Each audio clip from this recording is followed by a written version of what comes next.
Hello,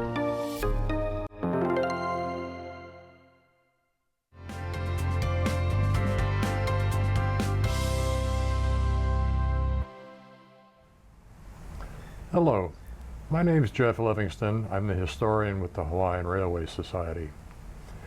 If you've watched any of our previous episodes that I've done, I normally have a number of pictures and we speak to various topics, and the pictures help enforce and reinforce the discussion that we're having. Unfortunately, this go around there are no pictures, so you are condemned to listen to me if you so desire. One of the questions that I receive frequently is why we are so interested in trains. Not only Hawaii's trains, but trains in general. In my case, I grew up at the very end of the age of steam. Diesels were taking over, but I can clearly recall as a young boy watching the behemoth steam engines pulling into and departing from Linwood and Collingdale stations in Cleveland, Ohio. And the exchange between the steam engines and the big heavy electric locomotives that would take the passenger trains down into the terminal tower downtown. The sheer size, the noise was just so impressive that it got my attention, and I fell in love with trains, and it's never changed. Now, back in those days, Lionel, of course, was a large toy manufacturer of toy trains. And if you come out to the society and take a ride on our trains on Friday or Wednesdays, Saturdays or Sundays, we have a toy train museum, which is all Lionel trains. Every time I walk in there, it takes me back to being 6 or 7 years old again, when I had a fairly extensive Lionel train set in the basement. But this interest in trains kept growing, not only from the mechanical aspect, but eventually in the historical aspect. And throughout my travels in the world and 27 years spent in the Navy, I watched, looked at, was interested in trains from various countries all over the world, and because of that interest, I got to see places that most of the folks didn't bother to go to. And it has served me very well. When I came here to Hawaii in 1990, I was struck by the amount of tracks at the Pearl Harbor Naval Shipyard that were in the asphalt. Very visible, but very different from what I was familiar with growing up on the mainland and various places in Europe and in Asia, because they were narrow gauge. Now, standard gauge, which you find primarily in Europe, the United States, on the mainland, Mexico, Canada, most places in the world, is 5 feet 8 1/2 inches. That's between the inside of the rails. In Hawaii, it was narrow gauge. So the predominant gauge in Hawaii was 3 feet between the rails. And I wasn't that familiar with narrow gauge at the time, and I set out to find out what I could about it. I discovered the Hawaiian Railway Society, and the historian at that time, a gentleman named Bob Paoa, and I spoke to him at length about the rails at Pearl Harbor and the trains in Hawaii, and he very kindly explained quite a bit to me, and over time has become a very dear friend and mentor. He is now our historian emeritus, and I have a lot to live up to as historian to make him proud.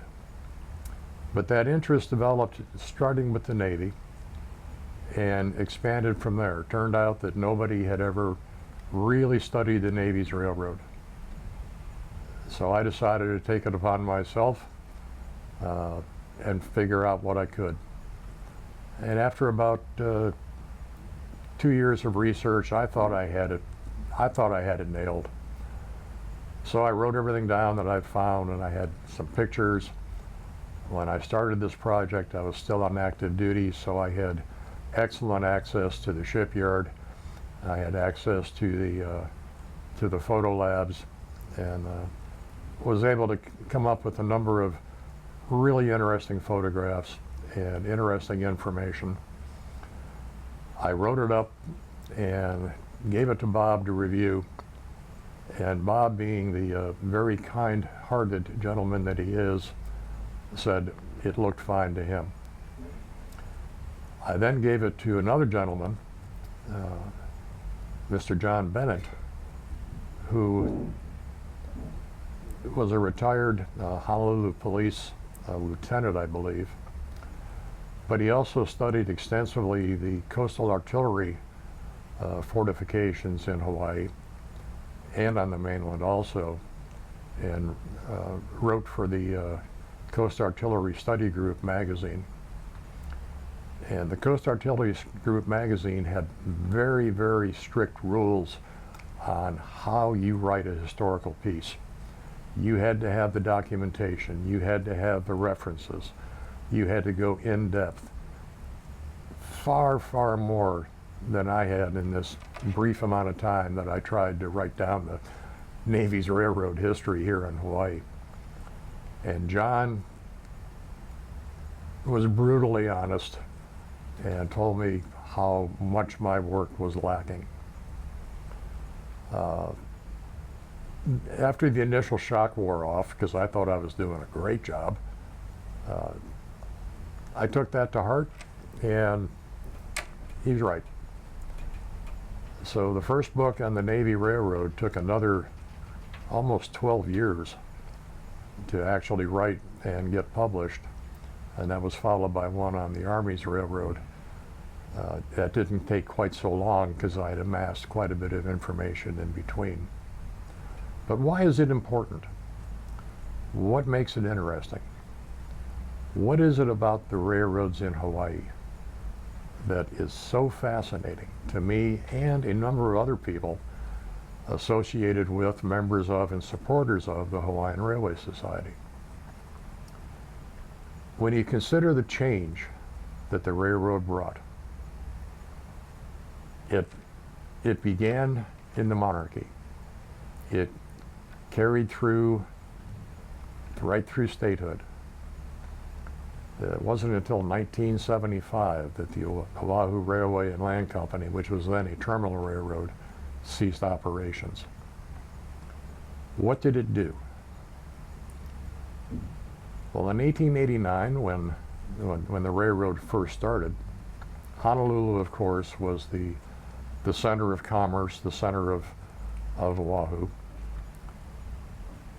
But much beyond that, you had to have a horse and buggy, or you walked to get from one place to another. Your horizons were limited.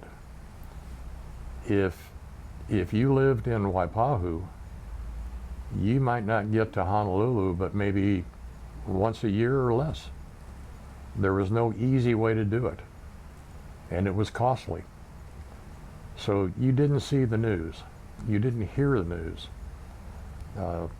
If you were a farmer, you were feeding yourself and your family and the people in the close general area.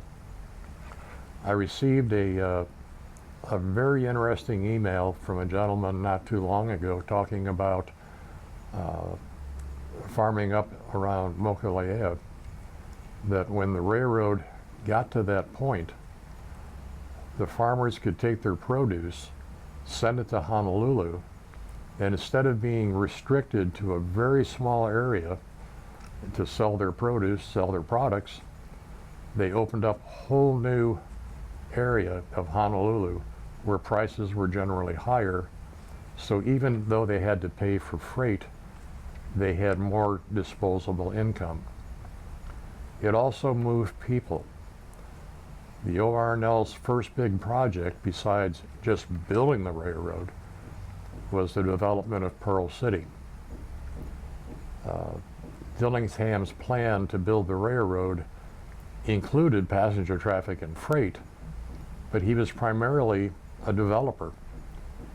He was developing areas for people to live. Going to Pearl City with the train became very easy. Dillingham subdivided the Pearl City Peninsula, sold lots, built a station, and gave people that bought a lot and built a home a significantly reduced fare to go from Pearl City to Honolulu and return. So you could work in Honolulu, live in Pearl City, and one of the pitches was it was so much cooler in Pearl City. I'm not too sure that's the case today with as much concrete asphalt that we have in the area. Also built a dance pavilion right in that area. To this day, we're not sure if it was Redmond Grove or Reman Grove, but that way it gave somewhere for people to travel, people to go. His next step was the Eva Plantation. He didn't own it, but he was a factor in it. He was a promoter of it.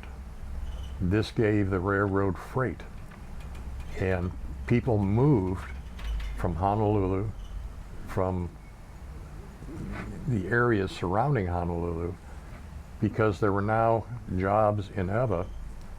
Eva began to grow in the construction of the plantation itself, the mill, the laborers in the cane fields. So the population began to spread as the main line extended. The same with Waipahu and Oahu sugar. That followed. The only sugar mill up to that point was at Waianae, and when the railroad finally reached Waianae, it made the transportation of the Waianae's crop much easier into Honolulu. They didn't, as was the case a lot on the Big Island, have to transport all of the cane by ship. So it had to be milled and then transported. So Waianae had to have a mill to be able to ship any product at all. Now, Waimanalo remained that way until the very end because the railroad never got there. But where else did the railroad go? Well, Wailua, Kahuku, those are the two other big mills, and those two were promoted by Dillingham and the railroad. The distance between Waianae and Wailua was rather barren and desolate. Not a lot of people living out there, no towns, no cities per se.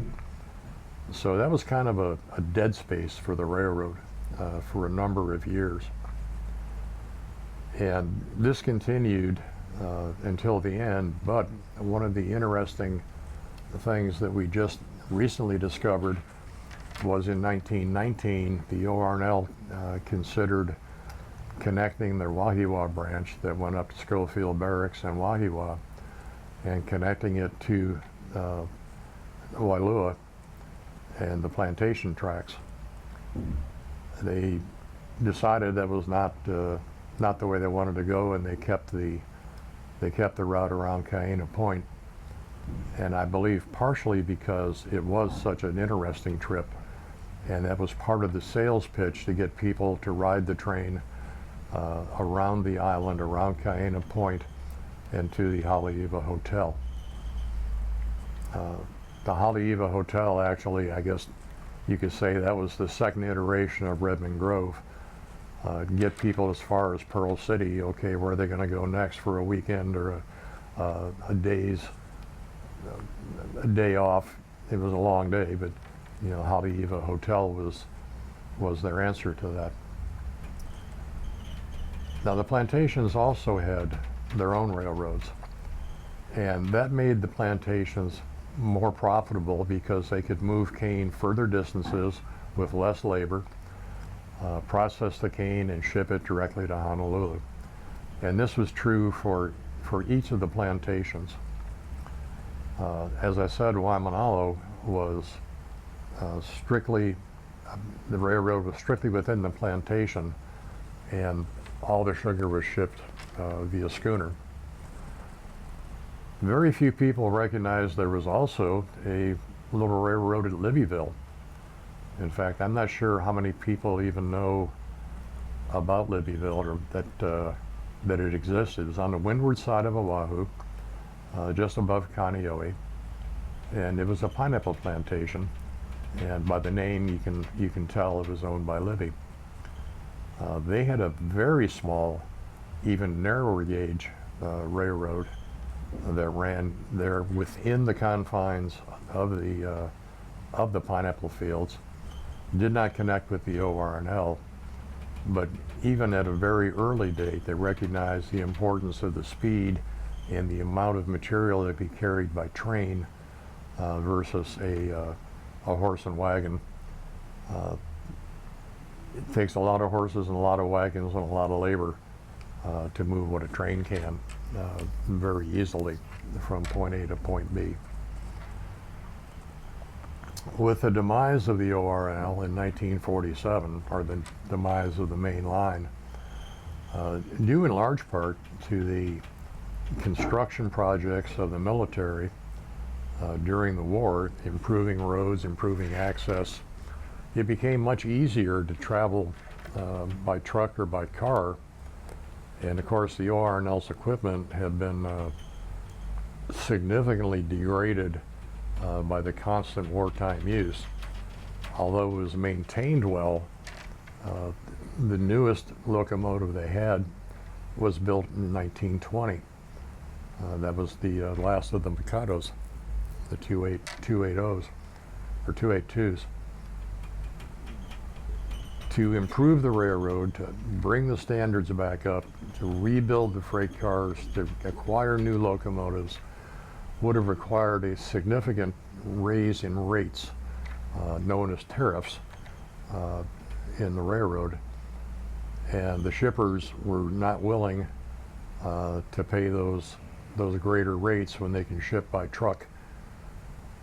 So the ORNL abandoned its main line. However, the plantations maintained their internal railroads, their plantation railroads, for a number of years thereafter. Eventually, they were all replaced with trucks. Of the plantations that were on Oahu, the Hawaiian Railway Society has a locomotive from the Ewa plantation. We have a locomotive from the Wailua plantation.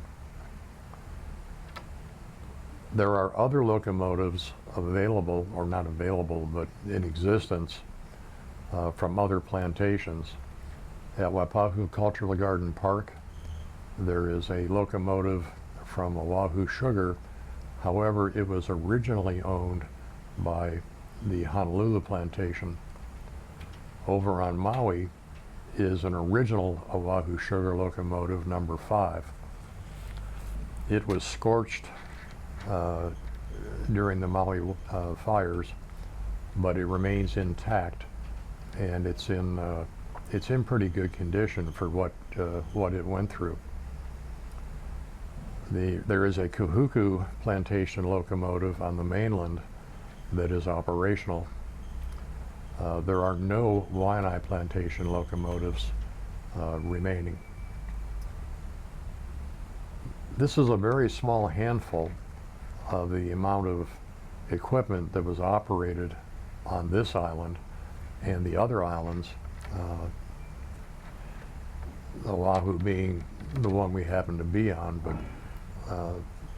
every plantation virtually had its own rail system, and a number of those still remain in existence. They're known as survivors. But why is it important? It's transportation, it's growth, it's progress. We see that continuing. One of the issues that we are faced with on the Oahu Railway is that we run on the remaining right-of-way of the Oahu Railway and Land Company that is in existence. It's on the National Register of Historic Places, so it does have some degree of protection. But it does not have to have a railroad operating on it. It could be left and just to benignly deteriorate. We don't want to see that. We want to see this history continue. We want to teach the history. We want to show that history. We want people to experience that history, hands-on.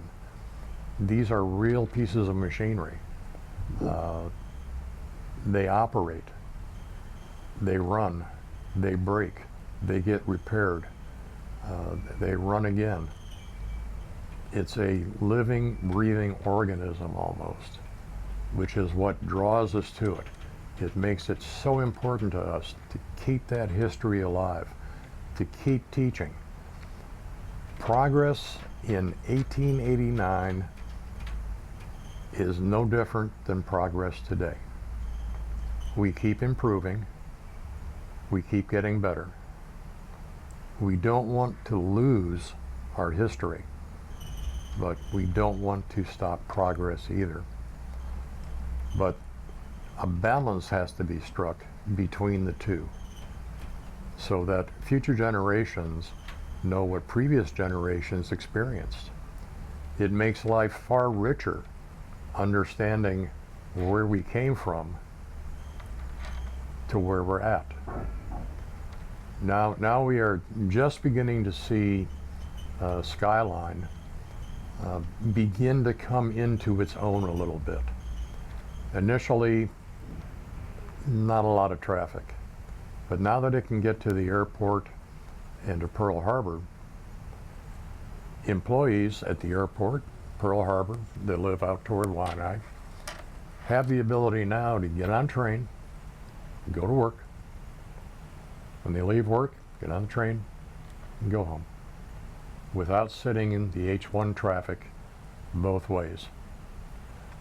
As Skyline develops, my personal opinion is that the people in Honolulu will be very grateful that it was pushed through.